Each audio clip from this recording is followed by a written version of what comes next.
Assalamualaikum warahmatullahi wabarakatuh. Kami dari kelompok 2 ingin membahas tentang teori behavioristik. Di sini saya tidak sendiri karena terdapat teman-teman saya, yaitu Meliani Dwi Afifa, Ada Risma Ayu Silviani, Fadila Eka Cahya Akila, Sifa Urrohma Amiyati, Nindi Rizky Amalia, dan Al-Salimatu Syakdia.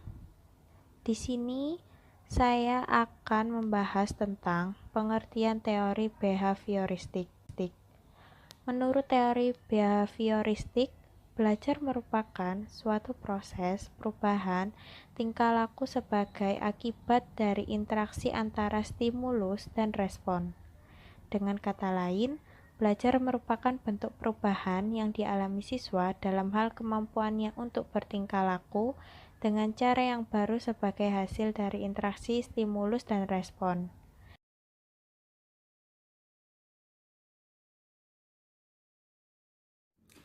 Tokoh-tokoh behavioristik. Yang pertama ada John B. Watson. Menurut Watson, belajar sebagai proses interaksi antara stimulus dan respon. Stimulus dan respon yang dimaksud harus dapat diamati dan dapat diukur. Yang kedua ada B.F. Skinner. Menurut Skinner, hubungan antara stimulus dan respon yang terjadi melalui interaksi dengan lingkungannya kemudian menimbulkan perubahan tingkah laku yang tidak. Menurutnya, respon yang diterima seseorang tidak sesederhana demikian, karena stimulus-stimulus yang diberikan akan saling berinteraksi.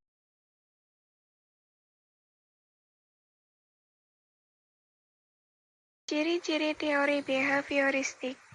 Yang pertama, mementingkan pengaruh lingkungan atau environmentalistis. Yang kedua, mementingkan bagian-bagian kecil atau elementaristis. Yang ketiga, mementingkan peranan reaksi atau respon. Yang keempat, mementingkan mekanisme terbentuknya hasil belajar. Yang kelima, mementingkan hubungan sebab akibat pada waktu yang lalu. Yang keenam, mementingkan pembentukan kebiasaan. Yang ketujuh, ciri khusus dalam pemecahan masalah dengan mencoba atau gagal atau trial and error. Kekurangan teori behavioristik. 1. Teori ini dianggap dekat dengan psikologi belajar daripada teori belajar, sehingga dianggap susah untuk dipahami. 2. Teori ini susah dipraktekkan secara murni. 3. Teori ini tidak menyeluruh dipraktekkan di semua tingkatan pendidikan. 4. Teori ini sulit dipraktekkan khususnya di tingkatan lanjut.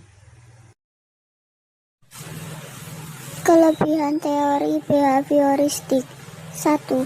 Dapat meningkatkan motivasi. 2. Dapat meningkatkan kemampuan siswa dalam memecahkan masalah.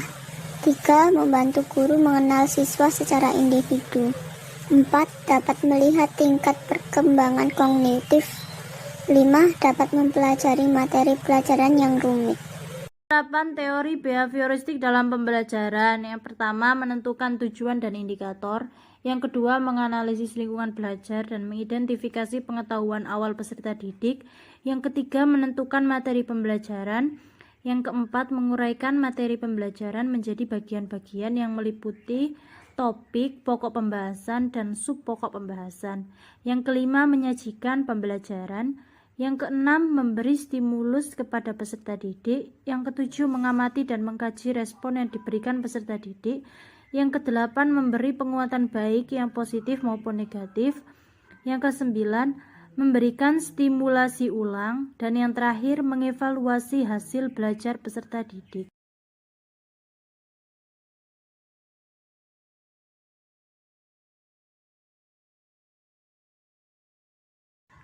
Permasalahan dan penyelesaian ketika menerapkan teori behavioristik. Salah satu permasalahannya yaitu kegiatan belajar menjadi kurang menyenangkan, di mana proses pembelajaran behavioristik juga memungkinkan kegiatan belajar menjadi kurang menyenangkan bagi siswa. Guru bersikap otoriter, yang artinya guru itu bersikap semaunya sendiri dan tidak mau mendengarkan pendapat orang lain atau dari peserta didik. Penyelesaian terhadap masalah tersebut yaitu menciptakan pembelajaran yang menyenangkan dan mendukung pembelajaran yang baik untuk memperbaiki perilaku anak. Karena sebagai guru harus bisa membuat situasi belajar yang mana peserta didik tersebut berpartisipasi aktif dalam pembelajaran.